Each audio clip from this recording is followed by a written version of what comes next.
Guys, and welcome back to my channel. Today I'll be discussing ways to discipline a child or a teenager. Ways to discipline a child or a teenager. I'll start by saying when disciplining a child or a teenager, you need to understand that they are both different ways and categories on how to go about it, and you need to be skilled. As a parent, you don't just learn how to become a parent by rocket science. I suggest you read books. Don't just assume you know how to handle everything. Don't just assume you know how to go about parenting stuff and all, because so many parents start with that mindset, and then at the end of the road, they actually regret it. Try to be open to new books, to new ways and improved methods to easing your parenting journey. So stay tuned as I start describing or listing the ways to discipline a child. The first way is plan a one-on-one time with your child. That is putting away all the electronic gadgets, the phones, the TV, as in try to do some qualitative moments together, like washing plates together, talking together. You can ask your child about his friends, the challenges he's going through in his school, about their boyfriends, about their crush. Just be free. Allow your child to relate with you on a one-on-one basis. That improves the bond between you and your child. That also gives the child all confidence to actually rely and keep opening. And then note, when you're having a one-on-one time, that is not a platter for you to judge your child or try to be judgmental on things he's trying to tell you. When you try to be judgmental, that child won't tell you anything anymore. That child will become more secretive as the time goes. So create a one-on-one time, like washing plates, like playing games, anything that will bring you guys together and you guys are going to have a qualitative time together. Just go for it. Our second way is praise the positive. We all like to be commended on things we do. We all like to be praised for the good things we do. So as that's also the same with children and teenagers. They like it when their parents acknowledge all the good things they did and then they try to praise them for it.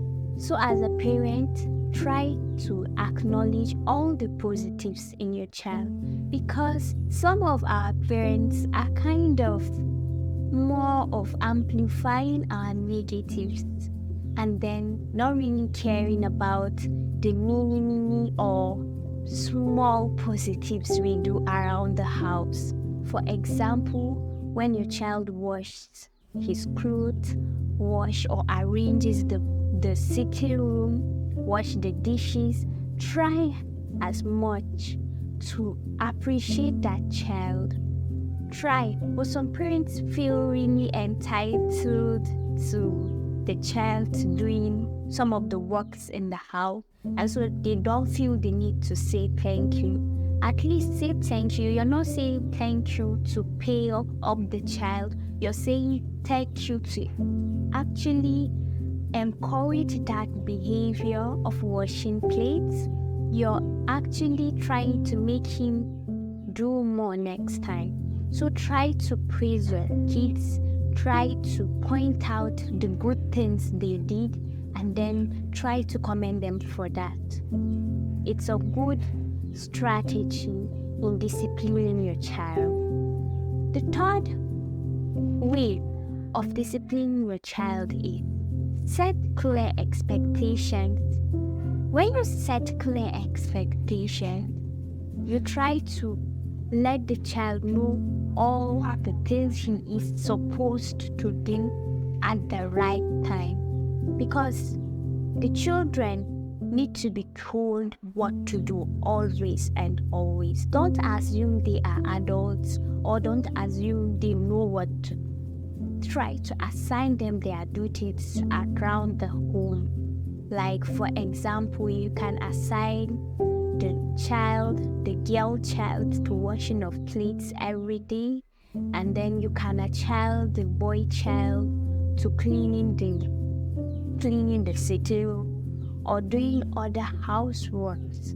You share responsibilities and duties to make your work easier, and then to make everybody participate in the activities of the house. So this is clearing a clear expectation of what they are expected to do around the house, and it promotes discipline amongst the children or teenagers. The fourth way for disciplining a child is distract creatively. When you perceive a child is going out of line or trying to become indisciplined, you distract them from that particular activity that is trying to turn or bring about indiscipline.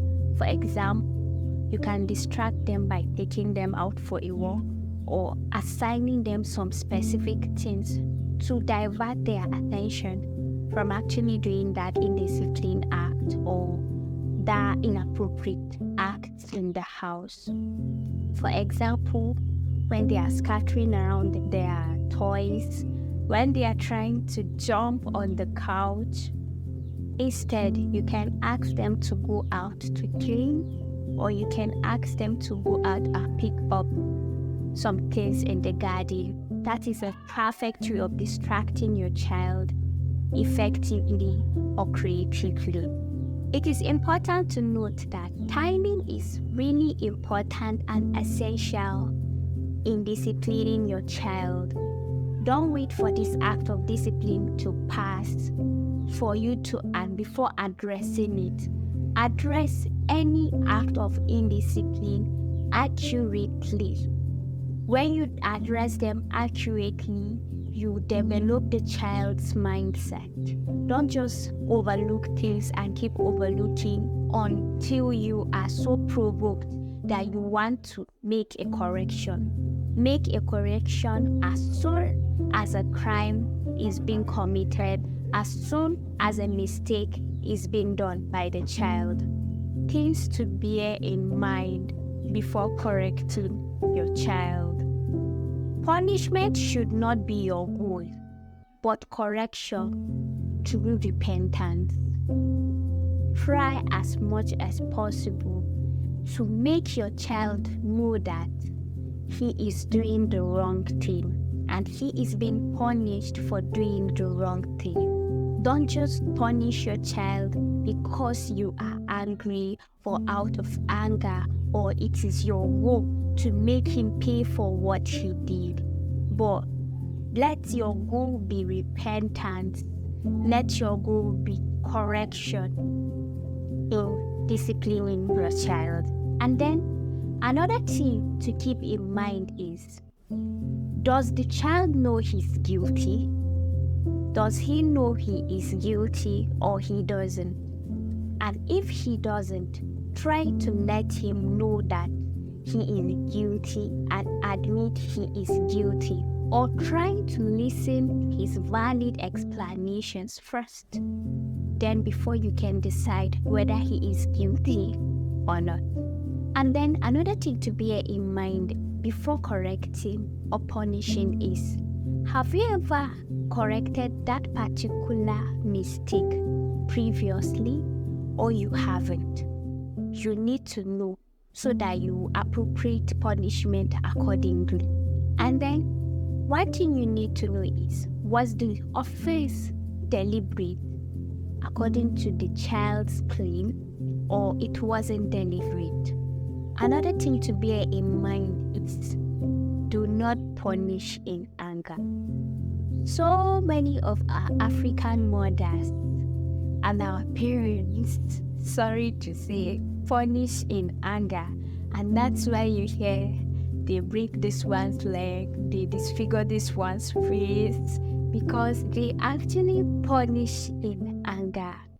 They actually, maybe some of the parents, the other partner or the dad, did something very bad to the mom, and then she's trying to kind of use the whole anger and then inflict it on the child.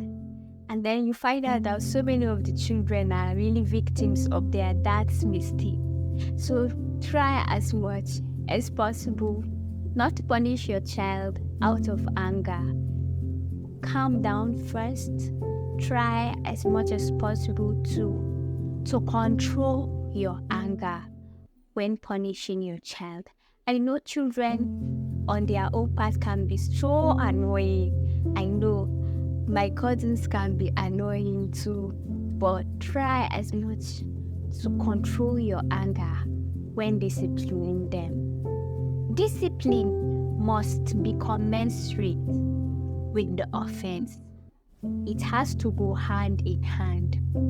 You can't just break a child's leg because he didn't come home early, or try to remove his eye because he was peeping at neighbors.